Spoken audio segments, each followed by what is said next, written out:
Here we go. Gone. Here, there, and gone, brother. That's really cool.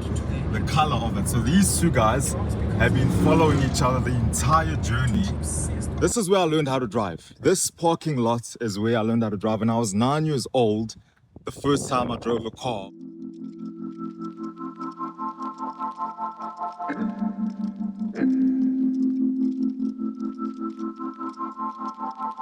Alright, so we're officially on the road now. It is 5:21 in the morning, bright and early.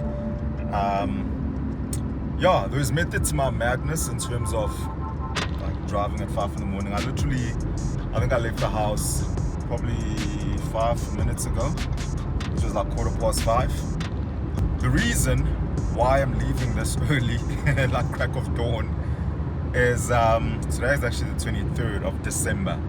So a lot of people are going to be driving down to KZN. There's going to be a lot of traffic. I know what that's like. It does suck. It's not fun, not a good experience. People drive weird, man. People don't know how to drive. People don't know the rules of the road, and being in the thick of that is just not a great experience. There are a lot of accidents that do happen, unfortunately. Yeah, I decided to avoid all of that, leave while people are still sleeping, and by the time they wake up, I'll be halfway there. You know, the early bird catches the worm, the second mouse gets the cheese.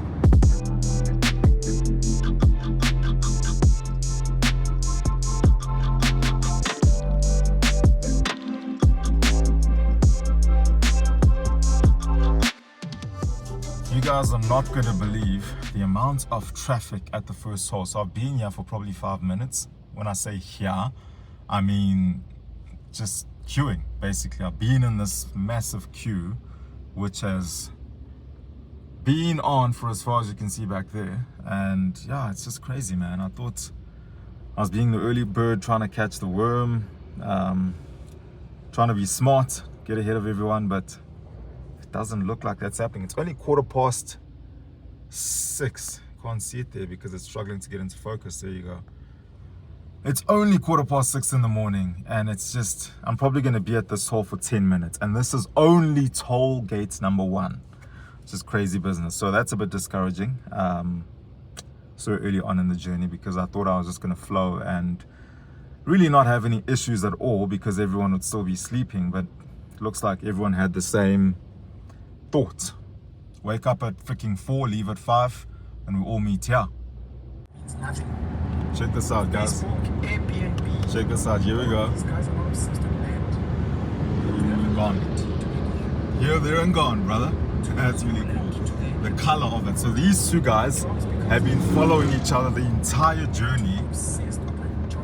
I'm like 2 hours into the journey, and they were there right at the beginning of the journey. So I don't know what's going on there, but it looks like some sort of V8 Convoy. One is in a Jeep SRT8 and the other is in a Lamborghini Urus. Must be nice. So speed and rushing isn't everything, because, well, here we are. They were flying, these two bad boys for life, breaking speed limits, and we are now here at the rest points, at the halfway points, together. Didn't help. They probably accumulated a few speeding tickets along the way, but I've got a strong assumption that guys who can afford that sort of machinery don't really care, and that's why they were driving as fast as they were. I mean, I was at the speed limit and they just flew right past me. I've got a sneaky suspicion that they can afford to pay whatever the fines need to be paid, and it's no skin off their teeth for them to pay speeding tickets and have to deal with that sort of thing. The experience for them is what it's about, driving as fast as I want. That's, you know, money is really nothing. So yeah, but anyway, the point is speed is not, you can drive as fast as you want, but at the end of the day, we probably will get there at the same time, which is, I mean, I'm leaving the halfway stop now. They left me in the dust, but I'm leaving before them. We're probably gonna meet up on the road somewhere, and they are probably going to pass me, but we'll still arrive in Durban at the same time.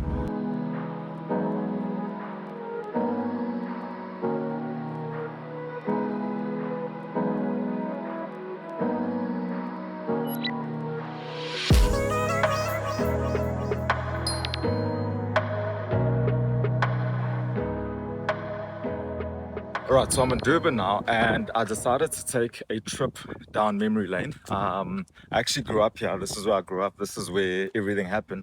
I want to show you guys the school that I went to, and those that live here will be able to recognize this. This was the school. This was primary school for me. And it's so nostalgic to see the whole place, and it's basically unchanged. You know, everything's still the same. Those lane lines are still the same. Those who went here know. Yeah, shout out to Manzimtoti Primary, Manzimtoti, as some would call it. So I also wanted to show you guys where my driving journey started. This is a place called the Civic Center, Civic Hall, and this is where I learned how to drive. This parking lot is where I learned how to drive, and I was 9 years old the first time I drove a car when my dad started teaching me how to drive. 9 years old.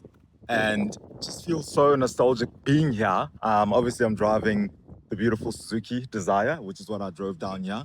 The car that I learned how to drive in was literally a similar size to this. It was an Opel Astra back in the day. Sure you guys remember the square-shaped Opel Astra. That's the car that I learned how to drive. And my dad would make me drive up and down the parking lots and go around and tell me to change gear, go into second gear, go into third gear, and then change down again. And this was 9 years old. So started driving when I was 9, which is where the love for motoring essentially began, the channel essentially began, and everything we're doing now. And by the time I was 13 years old, grade 7, 13, I could drive on the road. So yeah, this is where it all began. That's across the road there is where I learned how to play sports and all of it. That is Hutchison Park. Those who live in Durban would know Hutchison Park or live in this area. So yeah, it's a very nostalgic place. It's so nice to be here, honestly. Alright, so I've just found our childhood house. This was the house that we lived in. It's the house I grew up in as a child, and it's so crazy to be here and come here. We used to play in the streets, this little cul-de-sac. I think it's pronounced as a cul-de-sac, yeah. Yeah, this was it. Lots of memories. And we used to run the streets, yeah. The neighbors didn't like us very much. There was a girl named Rachel who used to live in this house. Her father didn't like her playing with us, but we played with her anyway. And this was the playground as kids, basically. One of my closest friends is actually leaving the country and immigrating, so I'm buying all of his camping gear off of him so that we can start doing some camping stuff. So before leaving Durban, I'm going past this place to pick up all the goods in this tiny little Suzuki. Well, that's how I let him know I'm here. We just hoots a little bit. That's him right there. So we've been friends for probably 16 or 17, I think it's 17 years now. We know each other like the back of our hands.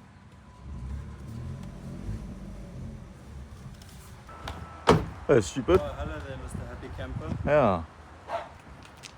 See so much space I've got in here. That's the 10 pound. Yeah, exactly.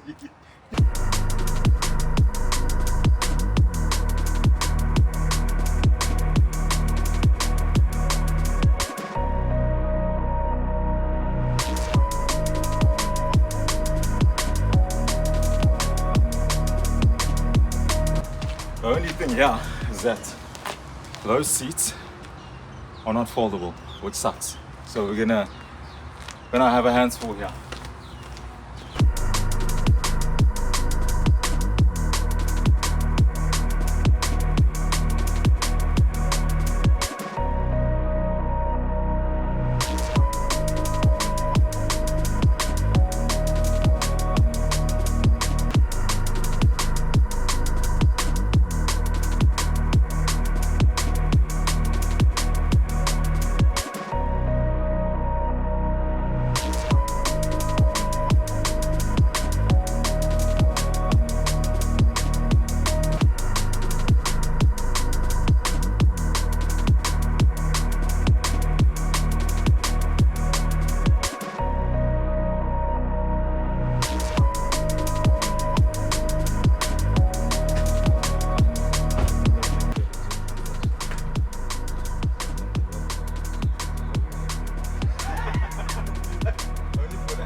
Right, you guys, so we have reached the halfway point. Now, I want to tell you who this car is aimed at, the Suzuki Dzire. This is aimed at the person who's just started driving. You just learned how to drive, you just got your license, you're looking for something entry level that's less than 300,000 Rand. This is what you buy. They have tried to move away from the e-hailing system and that whole thing, because previously this was an e-hailing car, so now that's kind of changed, and they've done that through the design of this Dzire. So as you can see, they've smoked out the headlights on this thing. They have been smoked out to kind of give it a more spruced up non-e-hailing look. They've given it a set of mags which are black. They've also done stuff to the back here. These bad boys have been smoked out as well, just to give it that nicer look so that it doesn't look like an e-hailing car. And we're looking at a price here for this, which is what, 256 odd thousand Rand. And this is not entry level. The entry level one is much cheaper than that. The sprucing up that they've done in this thing does not look bad. I think it does. It is an improvement. People still do see it as an Uber, unfortunately, because you are not going to control who buys this car and who doesn't. So the Uber guys are still definitely buying the car. I nearly said unfortunately, but you know, Suzuki will take money where money comes from. They're not going to choose and pick and choose who buys the car, who they want to buy the car or not buy the car. So yeah, it's been an interesting time with the vehicle, with a lot of people thinking and assuming that I'm an Uber driver, which I'm not, unfortunately. Or fortunately. Interior here, there's only one flaw with the interior, and I'm pretty sure you've figured that out by now. Yeah, Suzuki has rectified that though, I must be honest. So this is the first version or iteration of the facelifted or the new Suzuki Dzire. There is a previous version of this car. This is obviously the new shape, new generation. And this was the first batch of that first generation, and it came with these seats over here. So these are not ideal. As you can imagine, the amounts of stains that you can accumulate on here. I'm not going to show you my driver's seats, but we do have a bit of staining on here. So Suzuki has facelifted this and given it a set of black seats. So if you buy this thing now, you are going to get it with decent colored seats, which in my opinion is black. The reason why it came with these seats originally when it came, the shape, is because the car is built in India. And in India, this is sort of stylish. This is known as the way to go. This is stylish. Where we come from, you kind of don't want to have beige cloth seats. Yes, beige leather is still fine. That does look premium, but not on cloth seats. So I'm glad they have rectified that, because it was an impediment. It was going to get in the way. I'm sure it did get in the way of them making sales here, because especially an e-hailing person, if they look at this and they look at this hue and this color, it's just an instant nah, because a lot of people come in and out of the car, you know, people catching an Uber or a Bolt, whatever the case may be, and those seats will look like freaking mud by the time this car is done with. So yeah, that's been an improvement. Now the car does come with a 1.2 liter. We've got a 1.2 liter in here. It's an upgraded engine from Suzuki. Previously it was a 4-cylinder, also small capacity, I think 1.2 or 1.3. This is a 1.2 and it's an inline, well, it's a 3-cylinder. It can't be a V-shaped 3-cylinder car. We don't have a lot of power or torque here. It's 60 kilowatts and 113 Newton meters of torque. Not a lot at all. However, the plus side to all of it, which is again why I am driving this vehicle over the December period and have road tripped in it. The upside is fuel economy. I mean, it's the most economical car that I've driven in all of 2025. So I said to myself, let's get the most economical ICE engine, by the way, internal combustion, and do the road trip in that and see what sort of range we're going to get and what sort of fuel economy we're going to get. And it is looking good so far. It's looking really, really good. I'm halfway back to Johannesburg and my average is 4.7 liters per 100. So 4.7 for now is looking brilliant. So we're going to see. The most important thing for me to see is how much range I can get off a single tank of fuel here. To fill up the tank here is what, 600 and I think it was 630 Rand, not 630,000 Rand. 630 bucks, which, I mean, you can't complain. I'm used to filling up for over 1,500, minimum 1,500 Rand My personal car is over 2,000 Rand to fill up. So 630 is actually nothing here. And I'm super grateful that the car does have cruise control. So as much as it's an entry-level car, which is less than 300,000 Rand, you are getting a lot of functionality. You are getting cruise control. Does help on the open road like I'm driving now, Durban, Joburg, back. Set it wherever you want to set it and you just cruise. We do have electric windows all around, which is brilliant. The one thing Suzuki doesn't do in their cars, every Suzuki car that I've driven, is they don't have central locking. So you manually have to lock your doors every time you pull off.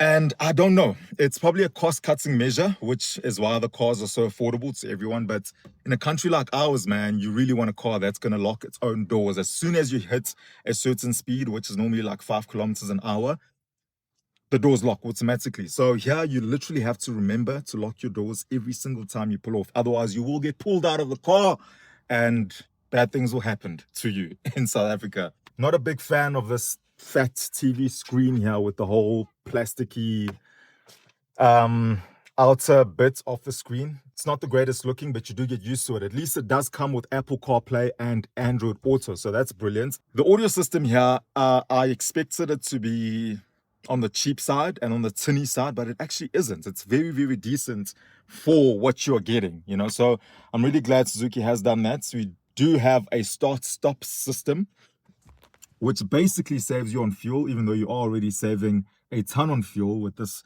engine setup. So that is on for me, which basically means whenever I come to a stop, the car does cut off, engine goes off, and when I pull off, the engine comes back alive. It's trimming down emissions, which I think is the reason why they put the feature in this car, to drop emissions, but it also does save you marginally on fuel. We do have 3 USB ports in here, which is brilliant. I'm glad they did that.